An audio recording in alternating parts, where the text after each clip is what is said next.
అది వ్యాపారం. వాళ్ళు ఎలా నడపగలరు ఇలాంటి రిమోట్ ప్లేసెస్ లో? రిమోట్ ప్లేసెస్ ఏంటంటే వాళ్ళకి సీట్స్ మీద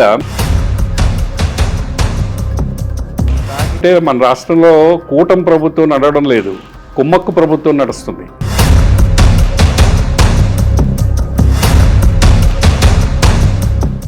ఆ ఊర్లో పనిచేసే డాక్టర్లందరికీ ఆ రోజు మెడలో ఒక బ్యాట్ చేసి తీసుకొచ్చి అక్కడ కూర్చోబెడతారు.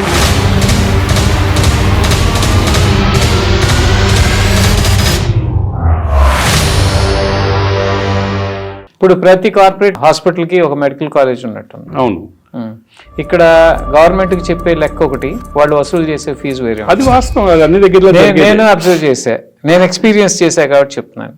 మెడికల్ కాలేజ్లో సీట్కి వెళ్ళినప్పుడు మీరు మొత్తం థరో చెకింగ్స్ అవుతుంది. మీకు మీ మొబైల్స్ తీసి పెట్టాలి, బయటే పెట్టేయాలి, me any gadgets nothing is allowed. Pen కూడా అలౌ చేయరు. వెళ్ళి మేనేజ్మెంట్ దగ్గరికి వెళ్తే అక్కడ బేరసారాలు జరుగుతాయి. క్యాష్ ఎలా ఇవ్వాలి? మీకు ప్రైవేట్ మెడికల్ కాలేజీల్లో ఎట్టుంటుందంటే మెడికల్ కౌన్సిల్ ఇన్స్పెక్షన్కి వచ్చిన రోజు ఫుల్ ఫ్యాకల్టీ ఉంటుంది. ఏమంటే ఆ ఊర్లో పేషెంట్స్ కూడా ఫుల్ గా ఉంటారు. పేషెంట్స్ ఫుల్ గా ఉంటారు. ఆ ఊర్లో పనిచేసే డాక్టర్లందరికీ ఆ రోజు మెడలో ఒక బ్యాట్ చేసి తీసుకొచ్చి అక్కడ కూర్చోబెడతారు. పేషెంట్ కాదు, డాక్టర్ గా, ప్రొఫెసర్ గా, అంటే డిఫరెంట్ స్పెషాలిటీస్ లో. ఆ కౌన్సిల్ పరీక్ష అయిపోగానే మళ్ళీ ఈ డాక్టర్లు పోయి మామూలు రోజుల్లో ఎవరు చెప్తారండి పాఠాలు ఈ పిల్లలకి? సరిగా చెప్పని కాలేజీల్లో పిల్లలు చేరరు. సరిగా చెప్పని కాలేజీల్లో పిల్లలు చేరరు. ఒకసారి చేరినాక వాడు 5 ఏళ్ళు భ్రష్టు పట్టిపోయినట్టు ముందుగానే తెలిసిపోతుంది ఏ కాలేజీలో మనకు ఎంబీబీఎస్ డిగ్రీకి వాల్యూ. ఇప్పుడు కొత్త కాలేజీలు అంటున్నారు పీపీపీలో ఇప్పుడు ఎవరు రాలా, ఒకళ్ళే వచ్చారు. ఆ పీపీపీలో వచ్చే కాలేజెస్ కూడా అంటే ఇప్పుడు ట్రాక్ రికార్డ్ లేకుండా ఎలా జాయిన్ అవుతారు స్టూడెంట్స్? చాలు, అంత సులభం కాదు. పీపీపీ పెట్టి ప్రైవేట్ వాళ్ళు మేనేజ్మెంట్ తీసుకున్నంత మాత్రం దానివల్ల రాష్ట్రానికి వచ్చిన నష్టం ఏంటి? ఏం లేదు. జగన్ అంత గొంతు చించుకుని ఇదేదో జగన్ది రాజకీయ వ్యూహం.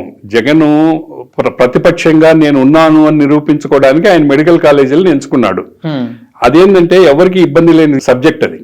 అదే ఆయన జరిగే కాంట్రాక్ట్ దోపిడీనో లేకపోతే అమరావతి దోపిడీనో లేకపోతే విద్యుత్ శాఖలో దోపిడీ గురించో మాట్లాడితే ఆయనకు రావాల్సిన షేర్ ఆయనకు రాదు.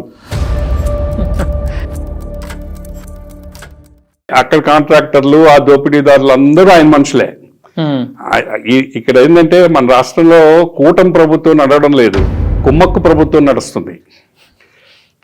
ప్రతిపక్షం పాలకపక్షం కుమ్మక్కై నడిపే ప్రభుత్వం కాబట్టి జగన్ ఏంటంటే ఎవరికి ఇబ్బంది లేని ఒక సమస్యని ఒక పెద్ద భూతంగా చూపించి నేను ప్రతిపక్షంగా ఉన్నాను, నేను చేస్తున్నాను అని ప్రజలను నమ్మించడానికి. ప్రజలు ఎలా కనెక్ట్ అవుతారండి? ప్రజలకు సంబంధం లేని విషయం ఇది. రోజు మాట్లాడుతున్నాడు, ఏదో ర్యాలీలు చేస్తున్నాడు, గవర్నర్ ఇస్తున్నాడు.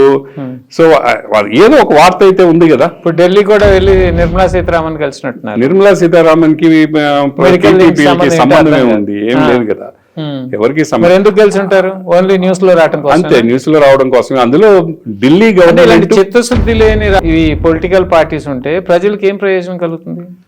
ప్రజలకు ప్రయోజనం కలుగుతుంది అని మీరు అనుకుంటున్నారా? ఏం లేదు.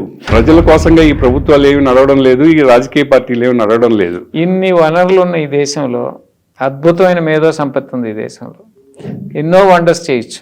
ఇవాళ 1978 వరకు చైనా మనకంటే వెనకబడి ఉంది.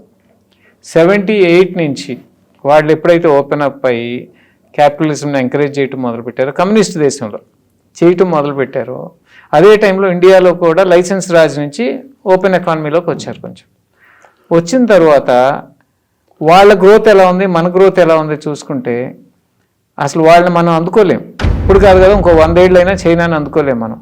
ఇవాళ వాళ్ళు అమెరికాని డి అంటే డి అనే పరిస్థితికి వచ్చేసారు, తల వంచట్లో వాళ్ళు. కానీ మనం ఎక్కడున్నాం? ఎక్కడో అడుగుని పడి ఉన్నాం. జీడిపి 1978లో మనది ఎక్కువ ఉంది వాళ్ళకంటే. అటువంటి చైనా అంత ముందుకెళ్ళింది, మనం వెనకబడిపోయి ఉన్నాం.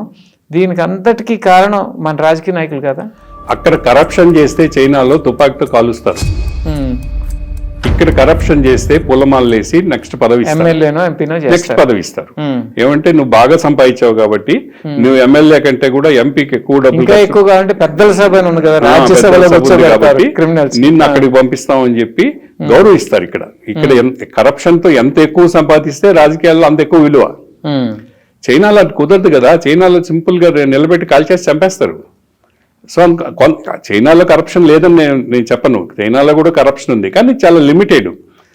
ఇక్కడ 100 రూపాయల్లో ఆ రోజు రాజీవ్ గాంధీ చెప్పినట్టు 100 పైసల్లో 6 పైసలు చేరుతుందని ఆయన అన్నాడు. ఇప్పుడు 6 పైసలు కూడా చేరడంలా. ఇప్పుడు మొత్తం ఆఫీసరు, కాంట్రాక్టరు, రాజకీయ నాయకుడు, ఇది ఇంక్లూడింగ్ జ్యుడిషియరీ, ఇదంతా కలిసి ఒక కాకస్ లాగా తయారైపోయింది. ఈ భారతదేశంలో ఒకరిని మనం తప్పుపట్టలేము. సమాజం ఇంక్లూడింగ్ మీడియా కూడా, జర్నలిస్టులుగా మేము కూడా దీంట్లో భాగమే. ఈ మొత్తం మీరు కూడా అని మిమ్మల్ని దిగజార్చుకోవద్దు దయచేసి. ఇమేజ్ రంగం పాత్రికేయ రంగం కూడా, మీడియా రంగం కూడా, పాత్రికేయ రంగం కూడా వీళ్ళతో కుమ్మక్కు అవుతుంది కదా, అన్ని దగ్గరలో కుమ్మక్కు ఉంది. అంటే కుమ్మక్కు అవట్లేదు, ఏ పార్టీ ఏ నాయకుడు వాళ్ళకి అనుబంధంగా ఉండే ఒక మీడియాని తెచ్చుకున్నారు. మేము ప్రొటెక్ట్ చేస్తున్నాం కదా, పత్రికా రంగం ప్రభుత్వం చేసే తప్పుల్ని ప్రొటెక్ట్ చేయడానికి కొన్ని పత్రికలు, కొన్ని ఛానల్స్, ఎవరి పత్రికలు వాళ్ళకు ఉన్నాయి. ప్రజాభిప్రాయాన్ని మలచాల్సిన పత్రికలు ప్రజాభిప్రాయాన్ని తప్పుడు దారుల్లోకి తిప్పేదానికి ప్రయత్నం చేస్తున్నప్పుడు దీంట్లో ఈ పాపంలో పత్రికా రంగానికి కూడా బాగుంది, రాజకీయ నాయకులకు ఉంది, న్యాయ వ్యవస్థకు ఉంది, అధికారులకు ఉంది, ఐఏఎస్ ఐపీఎస్ అధికారులకు ఉంది, అందరూ పాపులే. ఇక్కడ ఎవరు అదేదో ఎన్టీ రామారావు సినిమా చెప్పినట్టు మీలో పాపం చేయని వాడు ఎవడో మొదటి రాయేయమన్నాడు. ఇక్కడ మొదటి రాయేసేవాడు ఎవడు లేడు, అందరూ పాపులే. వాస్తవ వేదిక ప్రతి గురువారం మీ తెలుగు వన్ న్యూస్.